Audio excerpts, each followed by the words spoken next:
এ যুবক, একটা মেয়ে যদি রং নাম্বার মিস কল দেয় তুমি পাগল পারা হয়ে যাও। 17টা সিম কার্ড পরিবর্তন করে হলেও মেয়েটাকে কল দেয়। মেয়েটাকে বলে ভাইয়া সরি, ভুল করে আপনার নাম্বারে কল দিয়েছে। বলে না, সরি বলে লাভ হবে না, নিভানু আগুন কেন জ্বালালি, এখন ভালোবাসা দিবি কিনা বল।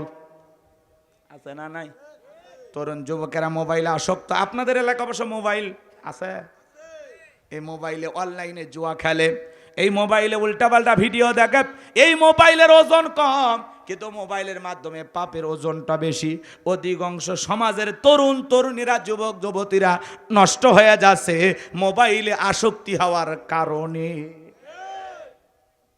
আমাদের জীবনের সবচাইতে মূল্যবান সম্পদ সময় আমরা মোবাইলের পিছনে নষ্ট করতেছি। ঘন্টার পর ঘন্টা উল্টাপাল্টা ভিডিও দেখা। কথা বলেন না কেন?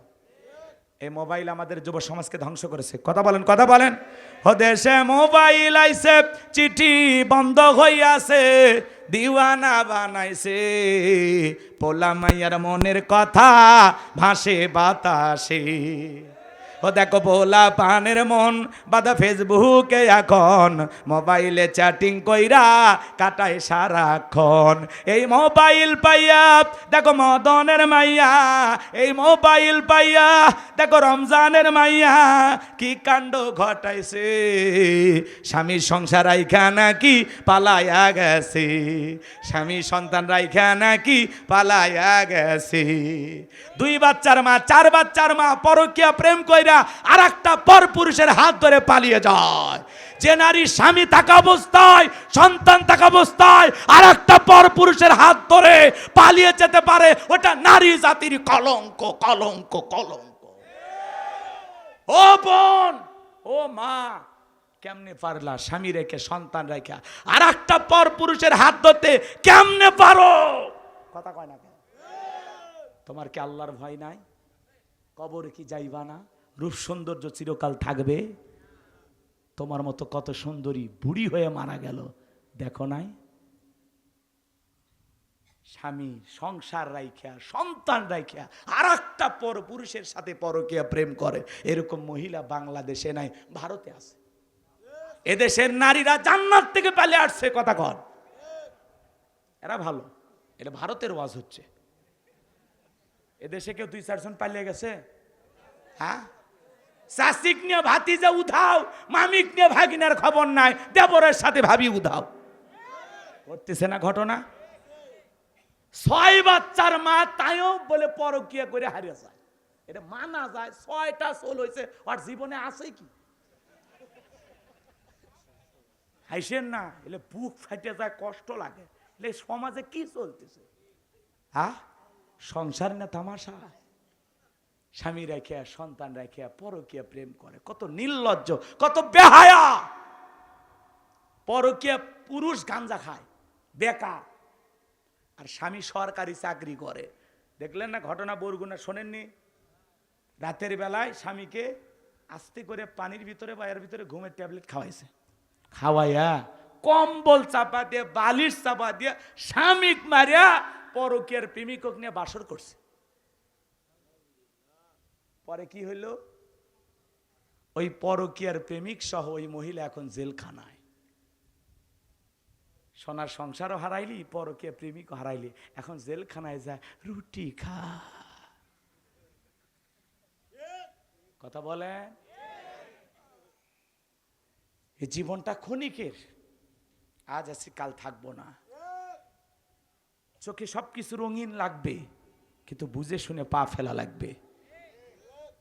একটা পর পুরুষ আপনাকে সৌন্দর্যের প্রশংসা করতে পারে, যে ভাবি আপনার চেহারা সেই সুন্দর, নায়িকাদের মতো বলতেই পারে, কারণ পর পুরুষ সুযোগ সন্ধানী। কথা বলেন ঠিক কি না? আপনার স্বামী আপনার রূপের প্রশংসা করে না, কিন্তু আপনি অসুস্থ হলে চিকিৎসা করে, আপনার খোঁজ খবর নেয়, আপনার পেছনে কারি কারি টাকা খরচ করে। কথা বলে ঠিক কি না? আর আপনি অন্য পুরুষ একটু প্রশংসা, ভাবি আপনার হাসি, আহা, ঠোঁটটা দেখলে গোলাপের পাপড়ির মতো। কথা কন, পরপুরুষের মিষ্টি কথা আপনার ভালো লাগবেই, কিন্তু ওই পরপুরুষ কখনো আপনাকে স্ত্রী বানাবে না। কথা বলেন ঠিক না? আল্লাহ মা বোনদের হেদায়েত দান করে। শুধু কি দোষ নারীদের দিলেই হবে, পুরুষের দোষ নাই? এ যুবক, তোমাদেরকে বলছি, তোমার স্ত্রীর সাথে যদি কেউ পরকীয়া প্রেম করে মাইনে নেবা? এ কথা কন নাকি আপনারা? এক যুবক বলতেছে মারিয়ে ফেলে দেব। কি সাহস! মারার দরকার নেই, মার্ডারে মামলা হবে, আবার ঝামেলায় পড়বা, অতএব দরকার নেই। বউ বেশি বাড়াবাড়ি করলে 1 2 3 পাঠায় দাও বাপের বাড়ি। একটা যাবি আর একটা আসবি। বইয়ের অভাব আছে, কথা কয় না কেন? পুরুষের বইয়ের অভাব, দুনিয়া কি কর। আমার ভাইয়েরা, কষ্ট মনের মধ্যে নেবেন না। যুবক, তোমাকে বলতেছে মনে রাখবা, তোমার স্ত্রী যদি কেউ পরকীয়া প্রেম করে তুমি মাইনা নেবা না। তোমার মা যদি পরকীয়া প্রেম করে মেনে নেবা না। তোমার বোন যদি পরকীয়া প্রেম করে তুমি মেনে নেবা না। যেই নারীর সাথে পরকীয়া প্রেম করতে, সেটা কারো না কারো বোন, কারো না কারো মেয়ে, কারো না কারো স্ত্রী। কথা বলেন ঠিক কি না? যুবক যারা আছো, পায়ে হাত দিয়ে অনুরোধ করে বলে যায়, বিয়ের আগে অবৈধ প্রেম ভালোবাসা করা জায়েজ নাই, হারাম। যদি পারো, কত গরিব মেয়ে আছে বিয়ে হয় না, যাও বিয়ে করো, আল্লাহ খুশি হবে। কত স্বামী পরিত্যক্তা নারী আছে, 2-3টা বাচ্চা নিয়ে অসহায় জীবন যাপন করতেছে, যাও দায়িত্ব নাও, আরো সের মালিক আল্লাহ খুশি হবে। এরপরেও পরকীয়ার মতো অভিশপ্ত সম্পর্কে জড়ানো যাবে না। আমার সোনার দেশটা খাইছে রে পরকীয়া প্রেমে। আর এর সাথে আবার যোগ হয়েছে টিকটক। কথা কয় না কে? নারী পুরুষ হুজুর খেজুর সবাই টিকটক করে, আছে না নাই? আছে। ওদের সে টিকটক আসিয়া সব গেল বাসিয়া, সিদ্দিক সোরা নায়ক হইছে আইডি খুলিয়া, হিরো আলম নায়ক হইছে আইডি খুলিয়া।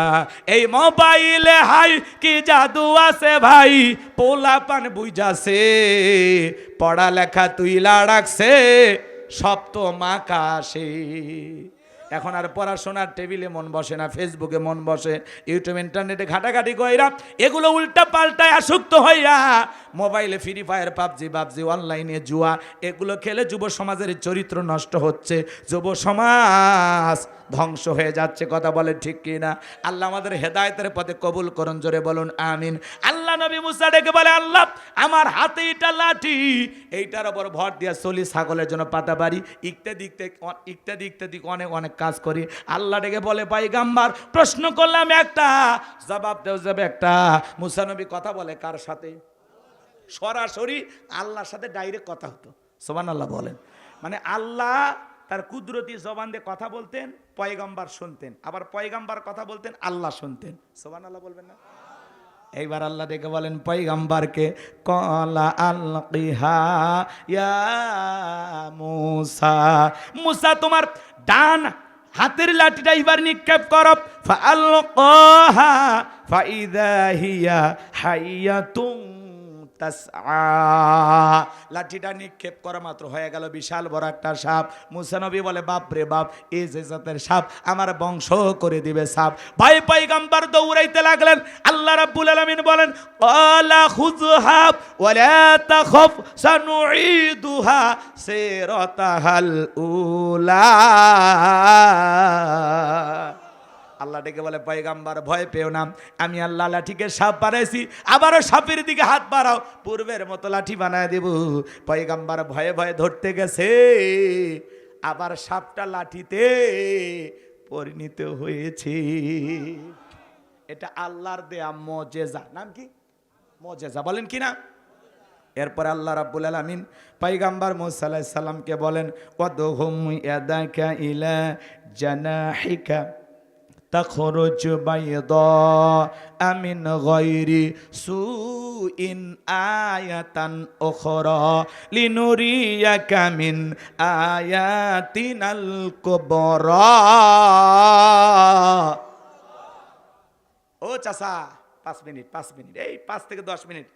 ফিরআউন ক্ষমতার চেয়ারে বসছেন, ফাইনাল খেলার দরকার নাই, অক্সিয়ারত রেখে গেলে ঘুম হবে, অক্সিয়ারত থেকে নামে বাড়ি যাব। কি বলেন? এই ঘটনা ফিনিশিং দিতেছি, কয়েকটা মিনিট আপনাদের কাছে যায়, কষ্ট হয়। তাকবীর দান, লিল্লাহি তাকবীর। গভীর মনোযোগ দিয়ে কথাগুলো শুনে যান আমার ভাইয়েরা। আল্লাহর পয়গম্বর মুসা আলাইহিস সালামকে আল্লাহ ডেকে বলে, পয়গম্বর তোমার ডান হাতটা বগল নিচে ঢোকাও, ওখান থেকে বের করো। কোনো দোষ ছাড়াই ধবধবে উজ্জ্বল সাদা চমৎকার আলো প্রদর্শন করলো, কি সুন্দর ঝলমলে আলো বের হয়। আল্লাহ ডেকে বলে পয়গাম্বার, আমি আল্লাহ কুদরতের দুইটা নিদর্শন দান করলাম, দুইটা মজেজা দান করলাম। একটা লাঠি ফেলালে সাপ হয়, আর বগলের নিচে থেকে হাত বের করলে কি হয়? আলো ঝলমল করে। সুবহানাল্লাহ। এইবার তোমার দায়িত্ব হলো ইযহাব ইলা ফিরআউনা ইন্নাহু তাগা। যাও নবী মুসা, যাও ফিরআউনের নিকট চলে যাও। ফিরআউন সীমা লঙ্ঘন করেছে। যা বলে, ফিরআউন রে, তোর বানানো আইন দিয়ে আর মিশর চলবে না, এখন থেকে মিশর চলবে আল্লাহর আইন দিয়ে। আল্লাহু আকবার।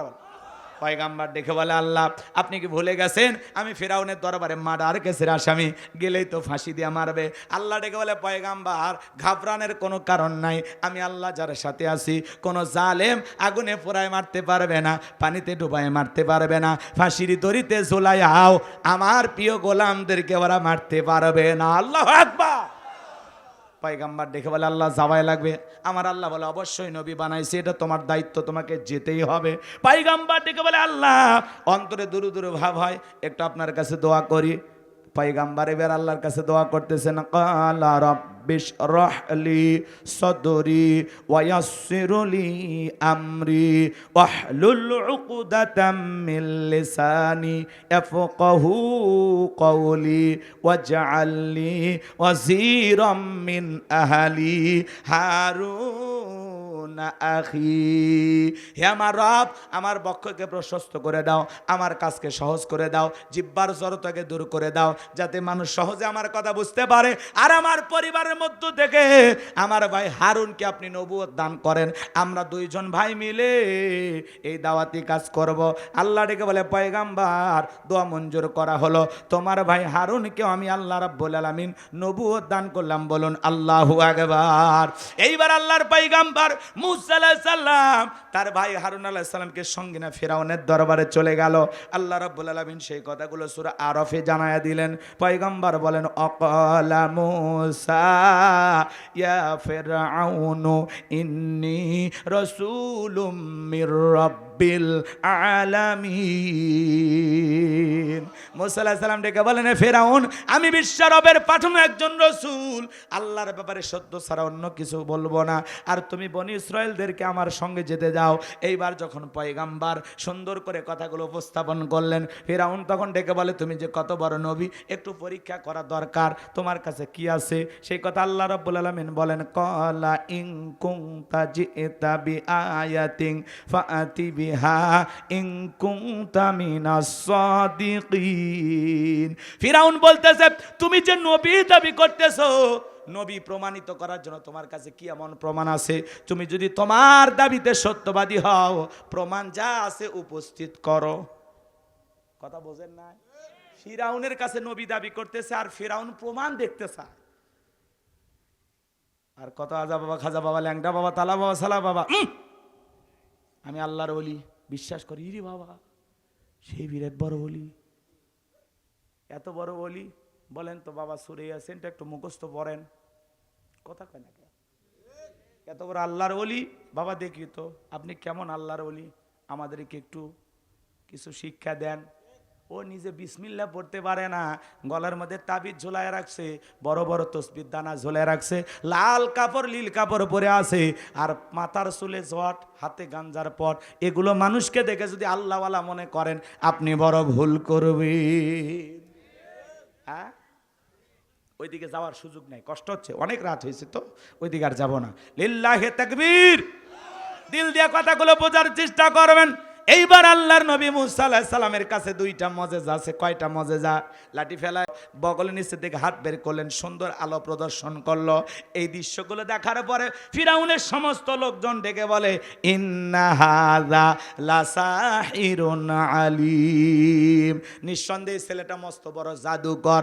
নবী দেখায় মজেজা, আর ফিরআউনের এমপি মন্ত্রী বলে এগুলো জাদু। এইবার আমার ভাইরা দিল দিয়ে কথাগুলো বোঝার চেষ্টা করবেন। ফিরআউন এমপি মন্ত্রীকে দেখে বলে, শোনো, এই ছেলে জাদুর বান মেরে ভয় দেখায়া আমাদের কাছ থেকে ক্ষমতার চেয়ারটা দখল করতে চায়, তোমরা বলো কি করা যায়? সবাই ডেকে বলে, ইয়া তু বিকুল্লি সাহিরিন আলিম। শহর বন্দর থেকে দক্ষ জাদুকর উপস্থিত করা হোক, আপাতত এই ছেলেটাকে ছেড়ে দেওয়া হোক, নির্দিষ্ট একটা দিনে আমরা সেমিফাইনাল খেলবো। কি খেলবে? ফাইনাল পরে যাইতেছি। আমার ভাইয়েরা, এইবার ফিরাউন বড় বড় জাদুকরগুলো উপস্থিত করল। সমস্ত জাদুকরেরা ফিরাউনের দরবারে উপস্থিত হয়ে বলে, নেতা, আমরা যদি আপনার শত্রু মুসাকে পরাজিত করার জন্য, লড়াই করার জন্য ময়দানে নামি, আপনি আমাদের পুরস্কার হিসেবে কি দিবেন? ফিরাউন পুরস্কার ঘোষণা করেছিল, ক্বালা নাআম ওয়া ইন্নাকুম লামিনাল মুকাররাবিন, তোমরা সবাই আমার নিকটতম ব্যক্তি হইবা, এই দরবার হবে তোমাদের বসবাসের জায়গা। বলেন, নেতা যদি বলে তুমি আমার লোক, আর কিছু লাগে? তাহলে নেতার কথায় রাতকে দিন করা যায়, ক্রস ফায়ার দিয়ে আলেমদেরকে হত্যা করা যায়, শাপলা চত্বরে রাতে রাতে আলেমদেরকে হত্যা করতেও ওদের বুক কাঁপে না। কথা বলেন আমার ভাইয়েরা, দিল দিয়ে কথাগুলো বোঝার চেষ্টা করবেন। আমি গুনাহগার যে কথা বলতে যাচ্ছিলাম বাজান, এইবার জাদুর খেলা শুরু হয়ে গেল। সমস্ত জাদুকর একত্রিত হয়ে ডেকে বলে, ও নবী মুসা, জাদুর তন্ত্র মন্ত্র বান আমরা আগে নিক্ষেপ করব নাকি তুমি নিক্ষেপ করবা? মুসা আলাইহিস সালাম ডেকে বলে, ওস্তাদের মাস শেষ রাতে তোমরা তোমাদের জাদুর বান নিক্ষেপ করো। এইবার সমস্ত জাদুকররা জাদুর বান নিক্ষেপ করতে লাগলো। উল্টা পাল্টা জাদু, বাঘ বানাইছে, ভাল্লুক বানাইছে, রশি বানাইছে, আগুন বানাইছে, এমন কি মানুষের চোখে মুখে পর্যন্ত তারা জাদুর বান নিক্ষেপ করেছে। এইবার জাদুর তন্ত্র মন্ত্র বান নিক্ষেপ করতে করতে ওদের চালান পাতি শেষ। সেদিন তারা 1 নয় 2 নয় 80,000 জাদুর বান নিক্ষেপ করেছিল। কত? এতগুলো জাদুর বান নিক্ষেপ করেছে। এইবার ডেকে বলে, ও নবী মুসা, আমাদের চালান পাতি শেষ, এবার তুমি তোমার খেলা দেখাও। আমার আল্লাহ জানায় দিলেন, ওয়া আওহাইনা ইলা মূসা আন আলকি আসাকা ফাইযা হিয়া তালকাফু মা ইয়াফিকুন। আল্লাহ ওহির মাধ্যমে জানায় দিলেন, ও নবী মূসা, তোমার হাতের লাঠিটা শুধুমাত্র ফেলে দাও, দিয়ে খেলা দেখো। মূসা আলাইহিস সালাম আল্লাহর আদেশ মোতাবেক লাঠিটা শুধুমাত্র হাত থেকে ছেড়ে দিয়েছেন। বিশাল বড় একটা সাপ হয়ে গেছে। এত বড় সাপ কোনো মানুষ চোখ দিয়ে দেখে নাই। যে সাপের ঠোঁটটা নিচুতে, ওপরের ঠোঁটটা 80 ফিট উঁচুতে। এক নিঃশ্বাসে ফেরাউনের সমস্ত জাদুর বানগুলো খাওয়ার পরে ডেকে বলে, ফেরাউন রে, আরও কি আছে? এই দৃশ্য দেখার পরে ফেরাউনের পিছনের রাস্তা দিয়া গরম হাওয়া বের হয়ে গেছে। সমস্ত জাদুকররা বুঝতে পেরেছে নবী মুসা আলাইহিস সালাম যেটা দেখাইলো এটা কোনো জাদু না, এটা জাদু না। মুসা আলাইহিস সালাম যেটা দেখাইছে এটা জাদুর দাদু। জাদুকররা জাদুকরকে চেনে, ডাক্তার ডাক্তার চেনে, হুজুর হুজুর চেনে, বক্তা বক্তা চেনে, কথা কোন না, ইঞ্জিনিয়ার ইঞ্জিনিয়ারকে চেনে, চোর চোরকে চেনে, স্বর্ণকার আর একজন স্বর্ণ ব্যবসায়ীকে চেনে, যাই যে কাজের কাজী, নেতা নেতাকে চেনে। একজন আর একজন, আমিও যে আপনিও তাই, বুঝেন নাই? ওই যে গল্প শোনেন নাই, একজন তাহাজ্জুদের ওযু করতেছে, আর একজন চুরি করে এসে হাত পাও ধুতেছে। চোর মনে করতেছে ওই পারে পানি লড়তেছে, লোকটা মনে হয় চুরি করে আমার মতোই হাত পাও ধুতেছে। আবার আল্লাহর যে বান্দা তাহাজ্জুদের জন্য ওযু করতেছে, ও মনে করতেছে আল্লাহর আরেকজন বান্দা ওই পারে তাহাজ্জুদের জন্য ওযু করতেছে। কথাকে বোঝেন আমার ভাইরা, দিল দিয়ে কথাগুলো বোঝার চেষ্টা করবেন। সমস্ত জাদুকররা বুঝতে পেরেছে নবী মুসা যেই খেলা দেখাইলো এটা তার শক্তি নয়, তিনি যে রবের কথা বলতেছেন নিঃসন্দেহে রবের কুদরতি শক্তি। ওরা তখন বিশ্বাস করেছে। তখন তারা কি করলো জানেন? সমস্ত জাদুকররা ওয়াউল কিয়া সাহারাতু সাজিদিন, সিজদায় মাথা নত করলো। তারা ঘোষণা করলো, ক্বালু আমান্না বিরাব্বিল আলামিন রব্বি মূসা ওয়া হারুন। সমস্ত জাদুকররা মাথা নত করে স্বীকার করলো, সিজদায় লুটিয়ে পড়ে ঘোষণা করলো, আমরাও ঈমান আনলাম বিশ্বের রবের প্রতি, যিনি মূসা এবং হারুনের রব, যিনি মূসা এবং হারুনের প্রতিপালক, আমরা সেই রবের প্রতি ঈমান আনলাম। সমস্ত জাদুকররা যখন কালেমা পড়ে মুসলমান হয়ে গেল, ফিরাউনের মাথা গরম হয়ে গেল। এইবার ফিরাউন হুমকি দিয়ে বলতেছে, তোমরা যারা আমার অনুমতি ছাড়া ঈমান আনলা, হাত পা কেটে নেব, শুলিতে চড়াবো, ফাঁসি দিয়ে মারবো। জালেমেরা যখন পারে না তখন দেয় হুমকি, দেখে নেওয়া হবে। বোঝেন নাই কথা? দেখতে দেখতে ওদের ক্ষমতার সিয়ার ভেঙে গেছে। আমার ভাইয়েরা, এইবার যে কথা বলতে চাচ্ছিলাম, দিল দিয়ে কথাগুলো বোঝার চেষ্টা করবেন।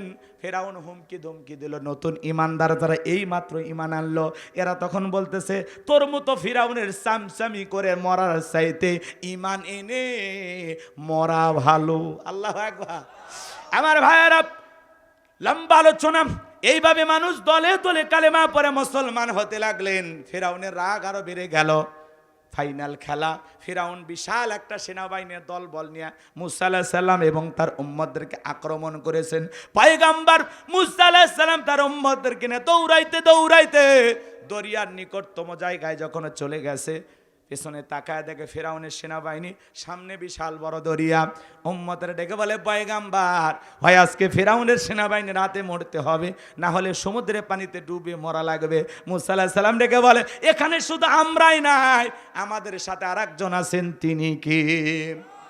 আল্লাহ ডেকে বলে পয়গম্বর, এতদিন দেখেছো লাঠি দিয়ে ফেলাইলে সাপ হয়, ওই একই লাঠি দিয়ে সমুদ্রের বুকে আঘাত করো, আমি আল্লাহ তোমাদের জন্য ভিআইপি বিশ্ব রোড বানায় দেব। পয়গম্বর সমুদ্রে পানিতে আঘাত করলেন, আল্লাহ রাব্বুল আলামিন ভিআইপি রাস্তা বানায় দিলেন। এবং আমার আল্লাহ রাব্বুল আলামিন ঘোষণা করলেন, ও পয়গম্বর মুসা, তুমি তোমার অনুসারীদেরকে নিয়ে এই সমুদ্রের বুকে এই সুন্দর রাস্তা দিয়ে নিরাপদে চলে যাও। এইবার পয়গম্বর তার অনুসারীদেরকে নিরাপদে নিয়ে পার হয়ে গেলেন। ফিরাউন এইবার সমুদ্রের নিকটবর্তী এসে দেখে ভিআইপি রোড, ও মনে করছে ওর বাপ দাদা 14 পুরুষ বানায় গেছে। সমস্ত লোকদেরকে ডেকে বলে এই রাস্তা দিয়ে মুসা এবং তার উম্মতের কাছে সবাই ওঠো, সবাই ওঠো, ওদেরকে ধরা লাগবে। এইবার সবাই মিলে যখন ওই রাস্তায় উঠে যাবে, বাজান একই রাস্তা, ইমানদারদের জন্য নিরাপদ, জালেমদের জন্য গজব, মরণের ফাঁদ। এইবার যখন এরা সমুদ্রে মাঝামাঝি চলে গেছে, আল্লাহ ডেকে বলে সমুদ্রে পানিরে হুকুম মানিস কার? বলে আল্লাহ আপনার।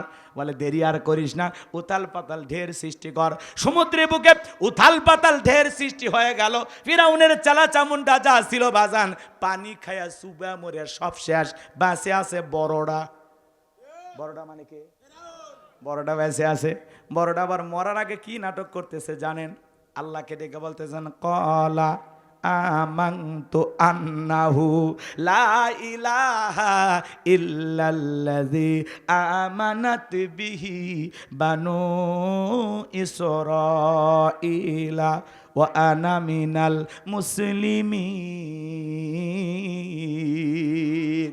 ফিরাউন পানি খাইতে স্যার ডেকে বলে আল্লাহ আমি ঈমান আনলাম, তুমি ছাড়া কোনো মাবুদ নাই, তুমি ছাড়া কোনো উপাস্য নাই। বনি ইসরায়েলরা যে আল্লাহর প্রতি ঈমান এনেছে, আমিও সে আল্লাহর প্রতি ঈমান আনলাম। ওয়ানা মিনাল মুসলিমিন, আল্লাহ আমি মুসলমান হয়ে গেছি, আর পানি খাওয়াইও না। আল্লাহ তখন কি জবাব দিয়েছিল জানেন? সূরা ইউনূসের ভিতরে আল্লাহ রাব্বুল আলামিন জানিয়ে দিলেন, আল আনা অকদ আসাইতা ক্বাবলু অকুনতা মিনাল মুফসিদিন। আল্লাহ বলে এখন ঈমান আনছো, এখন, এর আগে কি করেছো? সীমা লঙ্ঘন করেছো, অশান্তি সৃষ্টি করেছো, ফাসাদ সৃষ্টি করেছো, ক্ষমতার দাম্ভিকতায় অহংকারে 40 বছরের শিক্ষা ব্যবস্থা বন্ধ করে রাখছো, ঘরে ঘরে মূর্তি ঢোকায় দিয়েছো। তোমার বাড়ির দাসী আমি আল্লাহকে রব বলে স্বীকার করার কারণে গরম তেলে চোবায়ে বিদায় করছো। তোমার স্ত্রী আমি আল্লাহকে রব বলে স্বীকার করার কারণে তার উপরে নির্যাতন ও জুলুম করে হত্যা করেছো। এ ফিরাউনের, তোর পাপের 16 কলা পূর্ণ হয়ে গেছে, তোর ঈমান আমি আল্লাহ কবুল করব না। তুই যে মুসলমান হয়েছিস, আমি আল্লাহ তোর ঈমানকে গ্রহণ করলাম না। তবে মরার আগে শোন, আমি আল্লাহ তোর লাশটা রেখে দিব পৃথিবীবাসীর জন্য, শিক্ষার জন্য। আজও মিশরের জাদুঘরে ফিরাউনের লাশটা আছে না নাই? জোরে বলেন আছে না নাই? আল্লাহ রাব্বুল আলামিন পুরো পৃথিবীর মানুষকে শিক্ষা দেওয়ার জন্য যে ইতিহাসে এরকম ফিরাউনের আর যেন জন্ম না হয়। আর আল্লাহ বুঝাইতে চায় ফিরাউনের মতো যারা সহিদাসার জালেম হবে, ওদের জীবনের পরিণতি ফিরাউনের চাইতেও ভয়ঙ্কর হবে। আজ মিশরে জাদুঘরে নবী প্রেমিকেরা যায় আর পায়ের স্যান্ডেল মার। এই সেই মুসা আলাইহিস সালামের জামানা ফিরাউন মার জুতা 1,00,000 টাকা 50,000 টাকার দামের জুতা আবেগের ঠেলায় ফিক মারে।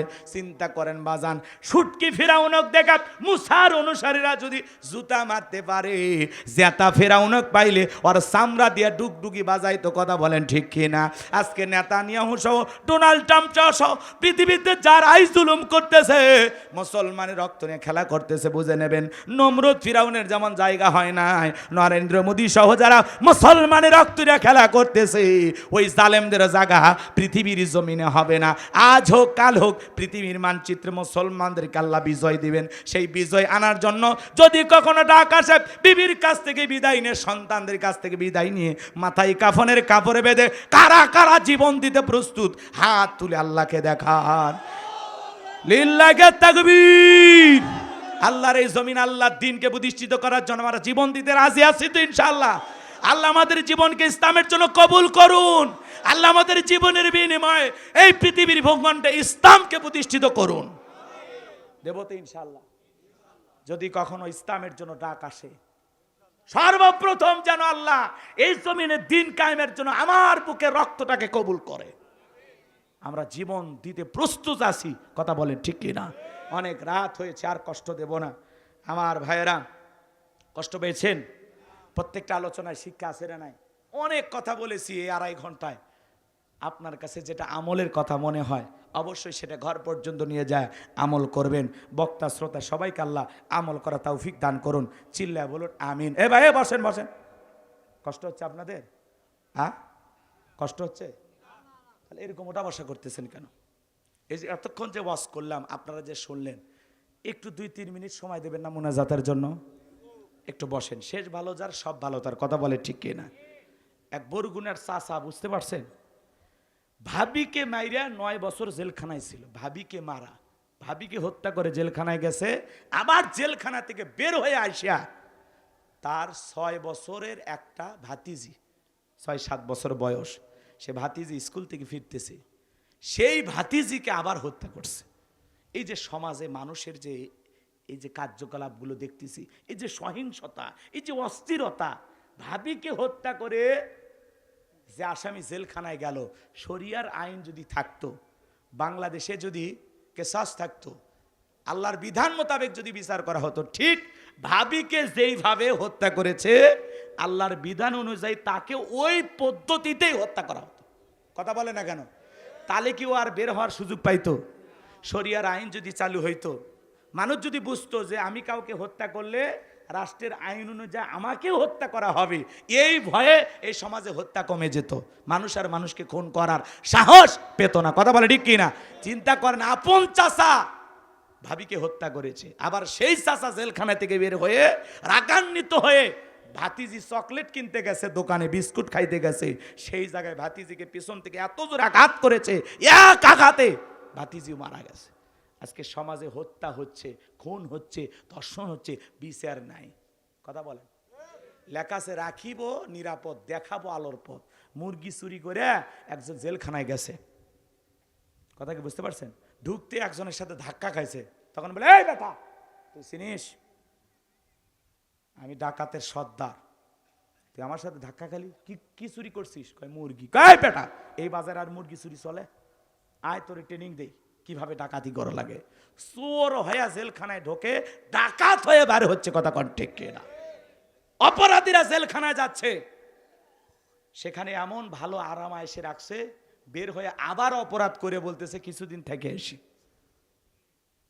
এরকম বিচার দিয়ে সমাজে প্রত্যেক দিন হত্যাকাণ্ড বাজান, পেপার মিডিয়া খুললেই দেখবেন মানুষকে হত্যা করা হচ্ছে, ধর্ষণ করা হচ্ছে। তাহলে কার আইন লাগবে? জোরে বলে। আল্লাহর আইন দিয়ে যদি চোর ডাকাতের বিচার করা হয়, ওয়াসারিকু ওয়াসারিকাতু ফাকতাউ আইদিয়াহুমা জাযাম বিমা কাসাবা নাকালাম মিনাল্লাহ। আল্লাহ ১৫০০ বছর আগে সূরা মায়দায় আইন দিয়েছেন, চোর পুরুষ হোক আর নারী হোক, আল্লাহর বিধান মোতাবেক যদি অপরাধ প্রমাণিত হয়, আল্লাহর বিধান অনুযায়ী যদি একটা চোরের হাত কেটে বিচার করা হয়, আর মিডিয়াতে ফলাও করে যদি প্রচার করা হয় যে বাংলার পার্লামেন্টে আইন পাস করা হয়েছে চুরি করলে চোরের হাত কেটে দেওয়া হবে, একটা চোরের হাত কেটে যদি খালি টেস্ট করা হতো, বাকি চোরেরা তওবা করে আল্লাহর ওলি হয়ে যেত। কিন্তু কে শোনে কার কথা, আছে গেল না মনের ব্যথা। এখন উচিত কথা যদি কই, পিঠের ওপর দিয়ে যাবি মই, এই আনন্দে কিছু লোক কিনে খাবে বগুড়ার স্পেশাল দই। যত দোষ নন্দ ঘোষ, সত্যটা বললে দোষ, করলে অন্যায়ের প্রতিবাদ, নামটা হবে তোমার মৌলবাদ, নামটা হবে তোমার জঙ্গিবাদ। হক কথা বললেই মৌলবাদ জঙ্গিবাদ রাজাকার ট্যাগ লাগায়, কথা বলেন। এই রাজাকার মৌলবাদ জঙ্গিবাদের ট্যাগ আর পাবলিক খায় না, এগুলো বলার দিন শেষ। রাজাকার রাজাকার বলার দিন শেষ। আগামীতে আলেমদের বাংলাদেশ, আগামীতে ইস্তেমালাদের বাংলাদেশ। কারা কারা চান হাত তুলে দেখান। লিল্লাহি তাকবীর। ঘোড়ার ডিম সব দেখা শেষ, খালি একবার ইসলামটা দেখতে চাই। রাজি আছি তো ইনশাআল্লাহ? আল্লাহ জমিনকে কোরআন আর ইসলামের জন্য কবুল করুন। চর্মচোখে কোরআনের শাসন ব্যবস্থা জমিনে প্রতিষ্ঠিত হয়েছে, একবার দেখার আল্লাহ সুযোগ করে দিন। আখিরি দাওয়ানা আলহামদুলিল্লাহি রাব্বিল আলামিন। আসসালামু আলাইকুম ওয়া রাহমাতুল্লাহি ওয়া বারাকাতুহু। কেউ কিছু বলবেন? আল্লাহুম্মা আমিন। রব্বানা যালামনা আনফুসানা ওয়া ইল্লাম তাগফির লানা ওয়া তারহামনা লানাকুনান্না মিনাল খাসিরিন। আল মাদ্রাসাতুল কওমিয়া দারুল উলুমের উদ্যোগে আজকের এই তাফসিরুল কোরআন মাহফিল হালকায় জিকিরের শ্রদ্ধাভাজন সভাপতি আলহাজ আব্দুল শুকুর আলী খান সাহেবকে কবুল করেন। হযরত মাওলানা সাইফুদ্দিন আব্বাসীকে কবুল করেন। হাফেজ মাওলানা ফরহাদুজ্জামান সাহেব নাটুরিকে কবুল করে নেন। রাব্বুল আলামিন, আমি দীর্ঘ সময় কুরআন এবং সুন্নাহর আলোকে বর্তমান প্রেক্ষাপটকে সামনে রেখে আলোচনা করেছি। আল্লাহ, যতটুকু আলোচনা হয়েছে বক্তা শ্রোতা সবাইকে আমল করার তৌফিক দিয়ে দেন। আমরা যারা হাত তুলে দিয়েছি, অনেকের মা নাই, বাবা নাই, এতিম বানায় কবরে চলে গেছে। আব্বা আম্মার কবরে আর সবটুকু পৌঁছায় দাও। আব্বা আম্মার কবর জান্নাতের বাগান বানায় দাও। রব্বির হামহুমা কামা রব্বায়ানি সগীরা, অকু রব্বির হামহুমা কামা রব্বায়ানি সগীরা। আমাদের আত্মীয় স্বজন পাড়া প্রতিবেশী যারা কবরে চলে গেছে মাফ করে দেন, কবরগুলো জান্নাতের বাগান বানায় দেন। আল্লাহ, আমরা যারা নফসের ধোকায় পড়ে, দুনিয়ার মহাব্বতে পড়ে, দিনের আলোতে রাতের আধারে অনেক গুনাহ করে ফেলেছি। আল্লাহ আল্লাহ আমাদের সকলের তামাম জিন্দেগির গুনাহগুলো আপনি মাফ করে দেন। আল্লাহ আমাদের জীবনের সমস্ত অপরাধগুলো আপনি ক্ষমা করে দেন। আল্লাহ, শয়তানের ধোকায় পড়ে কত যে গুনাহ করছি, আমাদের চাইতে বড় পাপী আর কেউ নেই। আল্লাহ আমাদের সকলের তামাম জিন্দেগির গুনাহগুলো মাফ করে দেন। আল্লাহ আজকের মাহফিলে নগদে বাকি দিয়ে যত মানুষ টাকা পয়সা দিয়েছে আল্লাহ কবুল করে নেন। আল্লাহ 30 পারা কোরআনকে মোহাম্মদকে আমার ভাইয়েরা কেউ 1000, কেউ 2000, কেউ 5000, এইভাবে 30 জনেরও বেশি মানুষ 1000 করে দিয়েছেন। আল্লাহ কবুল করে নেন। আল্লাহ এই দানের বিনিময়ে কোরআনের সুপারিশ কিয়ামতের ময়দানে ভাগ্যে জোটায়া দিও। নবীজির সাথে একই জান্নাতে কবুল করে নিও। আল্লাহ এই মাদ্রাসাকে মহব্বত করে আমার মা বোনেরাও দান করেছে। আল্লাহ, আমার তরুণ যুবক ভাইরা দান করেছে, সকলের দানগুলো আপনি কবুল করে নেন। এ দানের বিনিময়ে কোটি কোটি টাকার মালিক বানায় দেন। ক্ষেত খামার ব্যবসা বাণিজ্য বরকত দেন। যার যা মনের বাসনা পূরণ করে দেন। কিয়ামতের ময়দানে তোমার আরশের নিচে ছায়া দান করিও। আল্লাহ এই দিনী প্রতিষ্ঠানটাকে কবুল করে নেন। আল্লাহ এই মাদ্রাসাকে দাওরা হাদিস পর্যন্ত কবুল করে নেন। মাদ্রাসার ওস্তাদ ছাত্রদেরকে আপনি কবুল করে নেন। যে বাচ্চার মাথায় পাগড়ি পরাইয়া দিলাম, মৃত্যু পর্যন্ত কোরআন সিনার ভিতরে ধরে রাখার তৌফিক দিয়ে দেন। আমার সাদিক ভাগ্নেকে কবুল করেন। আব্দুল রহিম ভাইকে কবুল করেন। আল্লাহ তার যত সমস্যা আছে সমাধান করে দেন। আমার ড্রাইভার শাহাদত ভাইকে কবুল করে নেন। আল্লাহ আমাদের জীবনের হয়রানি পেরেশানি হতাশাকে দূর করে দেন। আল্লাহ জীবনে চলার পথকে সহজ করে দেন। শত্রুতা জালেমের জুলুম থেকে আল্লাহ আমাদেরকে হেফাজত করেন। আল্লাহ দুনিয়াতে কত শত্রুরা জাল পেতে রেখেছে, ফাঁদ পেতে রেখেছে। আল্লাহ সমস্ত শত্রুতা থেকে, জালেমের জুলুম থেকে আপনি আমাদেরকে রক্ষা করুন। ফিলিস্তিনি মুসলমানদের বিজয় দেন। তাম পৃথিবীর মুসলিম উম্মাহকে হেফাজত করেন। বাংলাদেশের মসজিদ মাদ্রাসা কবুল করেন। আল্লাহ এদেশে ইসলাম প্রতিষ্ঠিত হয়েছে, চর্মচোখে একবার দেখার সুযোগ করে দেন। সুবহানা রাব্বিকা রাব্বিল ইজ্জাতি আম্মা ইয়াসিফুন ওয়া সালামুন আলাল মুরসালিন আলহামদুলিল্লাহি রাব্বিল আলামিন। আল্লাহ ওই কঠিন ভয়ঙ্কর জাহান্নামের আগুন থেকে আমাদের মুক্তি দাও। হায় আল্লাহ তাআলা, আমাদের সবাইকে ওই কঠিন জাহান্নামের আগুন থেকে মুক্তি দাও। রব্বানা সরিফ আন্না আযাবা জাহান্নাম ইন্না আযাবাহা কানা গরামা। রব্বানা আতিনা ফিদ দুনিয়া হাসানাতাও ওয়া ফিল আখিরাতি হাসানাতাও ওয়া কিনা আযাবান নার। আল্লাহ আমাদের সবাইকে আপনি মাফ করে দেন। আল্লাহ আমাদের সবাইকে আপনি মাফ করে দেন। আল্লাহ এই গ্রামে যত মানুষ মাটির নিচে শায়িত সবাইকে আপনি মাফ করে দেন। এই মাইকের আওয়াজ যত দূর যায় আল্লাহ ততদূর পর্যন্ত কবরবাসীদের কবর আযাব মাফ করে দেন। আল্লাহ আজকের মাহফিল বাস্তবায়ন করার জন্য লাইটিং মাইটিং পোস্টার ব্যানার ডেকোরেটর ভাইরা সহ যারা যেভাবে সহযোগিতা আছেন কবুল করে নেন। এই মাহফিলটা 8 তারিখে হওয়ার কথা ছিল, আল্লাহ আবহাওয়াজনিত কারণে করতে পারি নাই। আল্লাহ আজকে অনুষ্ঠিত হয়ে গেল।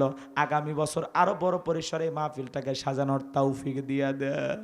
হে আল্লাহ তাআলা, মাদ্রাসা মসজিদের জন্য যারা মেহনত করে টাকা পয়সা দান করেছে আল্লাহ কবুল করে নেন। এলাকার মানুষকে আমি অনেক বিনয়ী দেখলাম, শত শত মানুষ আমার সাথে মুসাফা করলো, সালাম বিনিময় করলো। আল্লাহ, যে মানুষগুলো এত নম্র ভদ্র তাদের জন্য আমি দোয়া করি আল্লাহ বাড়িতে নিরাপদে ফেরাইয়া দেন। জীবনে কোনোদিন যদি নাটোরের মানুষের সাথে দেখা না হয়, এই মুখগুলো আল্লাহ জান্নাতের সিঁড়িতে পরিচয় করায় দিও। জীবনে একটাবার বাইতুল্লাহ যাওয়ার সুযোগ করে দিও, নবীজি রওজার পাশে দাঁড়ায়া সালাম দেওয়ার সুযোগ করে দিও। কোরআন সুন্নাহর আলো দিয়ে আমাদের অন্তরগুলো আলোকিত করে দাও। আমি যে আলোচনা করেছি বক্তা শ্রোতা সবাইকে আমল করা তৌফিক দিয়া দাও। আল্লাহ, মৃত্যুর সময় যখন উপস্থিত হয়ে যাবে, মালাকুল মউত যখন সামনে দাঁড়িয়ে যাবে, ওই সময় দয়ার নবীর চাঁদ মুখখানা দেখতে দেখতে আমাদের জবানে জারি করে দিও লা ইলাহা ইল্লাল্লাহু মুহাম্মাদুর রাসূলুল্লাহ সাল্লাল্লাহু আলাইহি ওয়াসাল্লাম। আসসালামু আলাইকুম ওয়া রাহমাতুল্লাহ।